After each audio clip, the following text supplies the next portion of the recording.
Hi, Day. Hello po, DJ Lala. Hi. Magandang gabi po. Magandang gabi din sa'yo, Day. Sige, usap na tayo, Day. Anong maipaglilingkod ko sa'yo at napatawag po sa usapang LDR? May asawa po kasi ako, DJ Lala, tapos may isa po kaming anak. Mm. Ngayon, may business rin po kami dito sana, tapos medyo mahina po yung bintahan.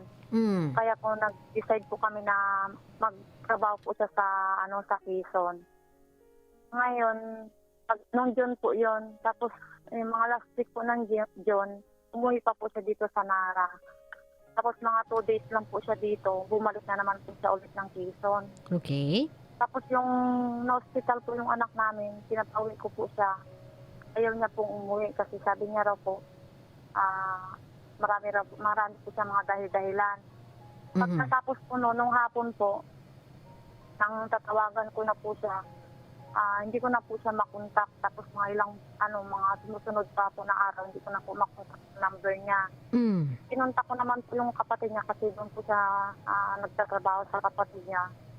Kasi yung may pinuntahan nga daw po, wala daw ganito, ganun. Lumipas pa po, umabot na po yung July. Nag-post po yung girl sa Facebook na got engaged na daw po sila ng asawa ko. Ayun, oh. Pero bago pa po yun na nabasa ko sa Facebook na engaged na po sila, may naririnig na po ako na balita na kasi may babae nga daw po siya. Hindi ko naman po pinapaniwalaan kasi wala naman po isang sinasabi sa akin. Tapos Okay. yun nga po yung nabasa ko po sa Facebook na engaged na po sila. Bago ko po siya tinatinanong sa cellphone. Mm. Ayun, hindi naman po siya sumasagot. Bali yung kapatid niya po yung nakausap po. Kasi siyempre po umaasa po ako na may asawa ako. Tapos yun pala, engaged naman po siya sa ibang babae. Mm. Kaya po yun sa yung sabi ng kapatid niya, raw po kami, hiwalay na raw po kami, malaya na raw po ako, ganun. Mm. Ang gusto ko pong mangyari, DJ, suportahan niya na lang po yung anak namin para hindi na po ako maghabol. Kasi yung babae po, nag-message po sa akin sa Facebook na para hindi na raw po ako maghabol-habol, ibigay ko na lang daw po yung bata sa kanila para na raw po, matahimik na raw po. Tapos kung hindi ko raw po kayang gampanan ng pagiging ina ko, ibigay ko na lang sa kanya para akuin niya naman po kanya. Kapal din ang mukha, ano? Kaya nga po, DJ Lala. Tapos po, DJ, nagpatawag po ako sa DSWD. Pag Okay. tumatawag po yung DSWD sa kanila, kasi wala raw po, may pinuntahan, hindi niya po sinasagot. Tapos yung time po na nagbaba na po ng letter yung DSWD, ako na po mismo yung naghatid sa kanya Mm. ng letter. Tapos nag-usap naman po kami sa DSWD. Mm. Ngayon ang usapan po namin, magbigay po siya ng 15-13 ng tag 1,000 kasi 2,000 lang raw po kaya niya ibigay sa isang buwan. Mm. Ngayon, yung una niya pong padala is 900 lang, dapat po 1,000. Tapos nung katapusan po, hindi na po siya nagpadala hanggang ngayon. Ano po ba yung dapat kong gawin, DJ? Habla mo na. Wala na tayong kumbaga, since you are opting or since ginagawa mo na ay legal process na against the father of your child, which is, if I may say, Day, very smart of you. You are doing a great job as a mom. Maganda yung ginagawa mo bilang isang edukadang babae. Umaasal ka bilang isang edukadang babae na even if ganyan ka palingkera at ganyan ka katabil ang dila ng naging girlfriend, fiance or soon to be wife ng asawa mo, nakukuha mo pa ding maging level-headed, nakukuha mo pa ding umakto ng tama, maging civil, maging sabihin na natin na paano ba? Basta parang yung mal-edukadang, yung mga taong kasing katulad ng fiancé na asawa mo, parang mal-edukada gumalaw eh. So tama yung ginagawa mo. Ang gawin mo na ngayon, maghabla ka na ng case against dyan sa asawa mo. Total meron ka ng tulong ng DSWD. You can go back to DSWD. Sabihin mo sa kanila, unfortunately po, yung last time na pinag-usapan namin, which is magpapadala siya, 2,000 na nga lang, hindi pa kaya. Gagawa-gawa ng bagong pamilya, hindi pa nga kaya magsustana ng isang anak lang. Sabihin mo sa kanyang ganyan, sabihin mo sa DSWD, gusto ko na po sana nga magsampa talaga ng kaso against sa kanya. Child abandonment na kasi yan eh. Kumbaga, inaabandona niya na yung anak niya eh. Nagpapakasarap siya doon kasama ng quote-unquote fiancé niya, got engaged, may pambili siya ng singsing para makipag-engage siya isang tao. Wala siyang pambigay ng 1,000 sa anak niya, kinsenas katapusan, 1,000 na nga lang. Sa totoo lang, dahil wala na nga mararating 1,000 ngayon eh. Sobrang liit na lang yan para sa bagets eh. Gatas Opo, alone, yun nga wala po na yung yan eh. Opo, yun po yung sinasabi ko sa DSWD yung nagharap po kami. Ano po, hindi kulang na kulang po talaga yung 2,000 sa isang buwan. Kulang talaga, love. As in, kulang na kulang yan. Di yan sasapat. Yun nga lang, para matauhan yung tatay ng anak mo, hablahan mo na ng kaso. Sampahan mo na ng po ba kaso. Opo. Ayun po, yung hindi po siya pagtupad sa kasunduan po namin. Yes. Kasi yun po, sabi niya po, magkasunduan na lang daw po kami. Tapos, yun nga po, kasi pa yung unang sumira ng kasunduan namin. Hindi na po ba yun siyang isampa ng kaso? Yes. Yes, Kasi love. Po, opo, sabi ko nga po sa babae, sabi ko, "Guys, total matira ka naman." Sabi ko, "Di, tubusin mo na lang sa pulis pag napakulong ko na." Sabi niya, "Ang kapal naman ng mukha mo." Sabi niya, "Bakit ikakaso mo sa lalaki para pati ipapakulong mo?" Sabi niya ganun. Huwag sa mo nang akin. kausapin yung babae. Obviously, walang utak yan. Magsasayang ka ng oras at laway mo dyan. Kung wala naman siyang maibibigay para sa anak mo, kung wala naman siyang mapapakain sa anak mo, at wala naman siyang masasabing may sense, huwag mo nang kausapin. Nagsasayang ka lang ng oras dyan. Yung mga ganyang klaseng babae yan, yung mga babaeng hindi nag-iisip pa. Akala pag nabigyan ng singsing, akala mo siya na pinakamagandang babae sa buong mundo. Hindi niya alam, yung gusto niyang pakasalan, walang kwenta, walang may aambag sa buhay, nang-aabandona ng pamilya. Para siyang magpapakasal sa demonyo at hayaan mo na dun yung asawa mo or yung dati mong asawa, if I may say. Pero itong asawa mo, wag ka na makinig dun sa babae, dire-diretso mo na ng habla, love. Para makumpel siya. If not, makulong na lang siya. Kumbaga, pero dahil from this moment forward, ikaw bilang, alam mo na at kailangan mo nang tanggapin at harapin sa sarili mo na you are a single mom right now, you try to find ways in order to earn more money or kahit papaano dagdagan yung kinikita mo para sa inyong mag-ina. Kasi right now, wala nang ibang magtataguyod sa inyong dalawa kung hindi ikaw na lang talaga. And I think you are doing a great job at it.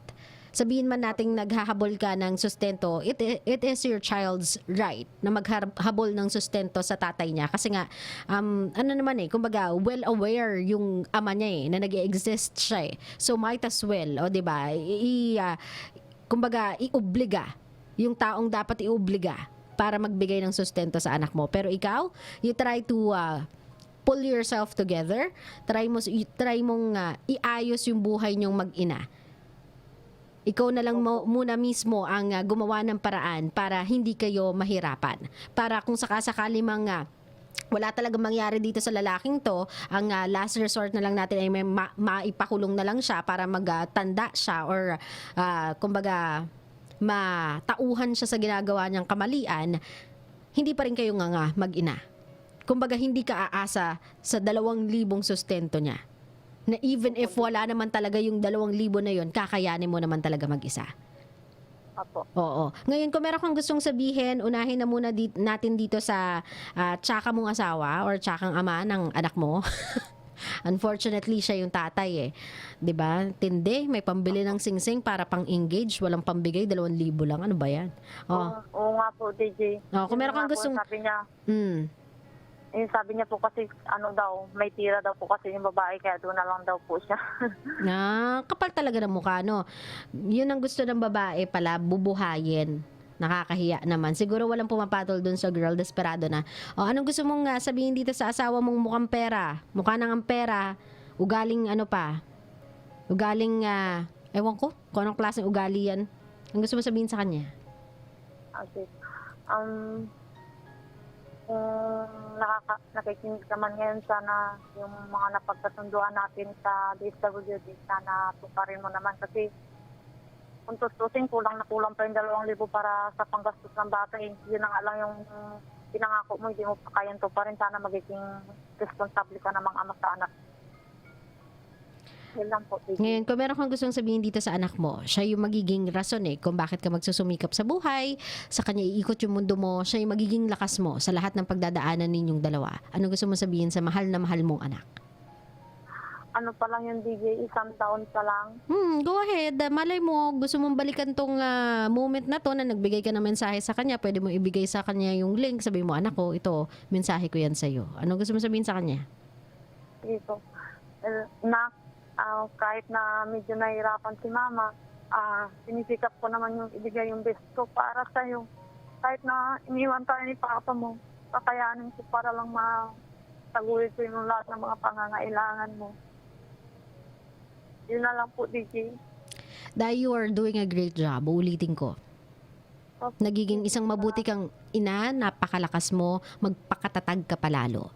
Sabihin man nating iniwan ka ng lalaking to dahil sa pera, which is kaawa-awa dahil yun yung ugali niya, hindi niya pala kayang bumuhay ng pamilya, hindi niya pala kayang itaguyod yung anak mo. Kumbaga tanggapin na lang natin to as blessing in disguise. Kasi yan pa nga lang, 1 taon pa lang, gatas pa lang ang pangangailangan, sumuko na siya. Ayaw mo naman siguro ng sakit ng ulo pagdating ng panahon na nag-aaral na yung anak mo at itong asawa mo ay walang maibibigay sa'yo at walang maiaambag sa buhay niyong mag-ina. So, might as well, ganito kaaga, mawala na siya sa buhay ninyo para alam mo sa sarili mo na ikaw lang ang maaasahan mo pagdating talaga sa anak mo. Pero don't you worry, kung merong taong hindi mangiiwan sa iyo, you have one. And that is your kid. That kid will always look up to you. Ikaw yung gagawin niyang steady rock na sasandalan at ikaw din yung tanging inspirasyon sa buhay niyang magiging dahilan kung bakit niya maaabot yung pangarap niya. Naintindihan mo ako, mahal ko? Opo, DJ. Ayan. Salamat po. Ingat ka lagi. Huwag mo nang patulan si ate girl. Nonsense, patulan yung ganong kaliit ng utak. Sayang may pera pero parang walang pinag-aralan. Okay? Opo. Maraming salamat, Day. Ingat ka lagi. Classic eksena talaga sa Pinas. Ang mga kabet na mas matapang pa sa legal. Or sa nauna, o 'di ba? Kasi sige, sabihin na natin hindi naman kasi sila kasali kaya walang habol si ate. But then again, come on. 'Di ba? Parang gano'n na din 'yun eh. Nanira ka ng pamilya, may anak na 'yung tao eh. Tapos sabihin mo na anong sinasabi ni ate girl kay ate na parang anong kaso? Yung maisasampa, madami eh. Madaming maisasampa laban dyan sa asawa mo. Pero pinakamabigat na yung siguro nang abandon na siya ng anak niya. Kasi 2,000 na lang, hindi pa kaya. Yan ba pinagmamalaki mo? Yung lalaking hindi makapag-ambag ng 2,000 sa loob ng 1 buwan? Yang hiya naman ako. Nakakahiya naman yata kay kuya, no? Ewan ko ate, sana no, yung pera mo o yung yaman mo, ginamit mo para makapag-aral ka ng mabuti. Hindi yung siguro pa-powder ka lang sa CR, pa-blush on, o diba, pakulot-kulot, pagpasok ng school, pero walang natututunan. Sayang yung ginastos ng mga magulang mo sa kung saang university ka man nag-aral. Walang pumasok dyan sa kokote mo, o diba? Yan na lang gawin mo, manghook ka na lang ng mga lalaki na may pamilya na, total, mukha namang ganyan ka kadesperadang may magmahal sa'yo. Unfortunately, ang lalaking nadali mo ay hindi ka naman talaga mahal. Ang mahal niyan ay yung pera mo. At kay kuya, good luck! Good luck, kuya. I hope you have a good life and I hope na maging successful ka at I hope maging proud sa iyo yung magiging anak mo dyan sa babaeng yan na pinakasalan mo yung nanay nila ng dahil sa pera. That's something na bilang isang anak, ikaka-proud ko na ikaw yung ama ko. Nakakalungkot kuya, napakasad ng buhay mo. Sa mga kabisyo nating single mom na ganitong iniwan or sa ganitong dahilan iniwan ng kanilang mga asawa, ang tawag po dito good riddance. O di ba? We always have to see the good in every situation, di ba? So sa pagkakataong to, it's good riddance. Okay lang yan. Mawala sa inyo yung ganyang klaseng lalaki kasi pag nagkataon, sakit lang ng ulo nyo yan. Dagdag lang yan sa problema, wala na nga na itutulong, wala na nga na iaambag para umangat yung buhay ninyo, magdadagdag pa ng konsumisyon sa inyo. So might as well go and be gone. O di ba? Paalisin niyo na lang 'yan tapos gawin niyo na lang 'yung nararapat. Katulad ng ginagawa nito ni Day. Alam niya kasi kung ano yung karapatan niya at wala siyang laban eh. Kumbaga, alam niya kung saan siya may laban at kung saan wala siyang laban. Alam niyang wala siyang laban pagdating sa isang partner kasi hindi sila kasal. Pero alam niyang may laban yung anak niya kasi yun ay legal na anak at acknowledged yun ni kuya. So she did the right process in order na i-counter yung lalaking nang iwan sa kanya. Not because gusto niyang gumante, but because she wants to ensure a good life para sa anak niya. She's doing the right thing. And I hope sa mga pagkakataon na ganito din yung mangyari sa inyo, which I'm not hoping for, ganito ang gawin ninyo. You have to be smart. You have to be tough. Hindi pwedeng laging emotions lang or emosyon lang. Hindi pwedeng lagi ka lang luhaan, lagi ka lang sawi, lagi ka lang mukhang iniwan. Wag laging ganun. You have to know how to fight back the best way you can in the smart way. Okay?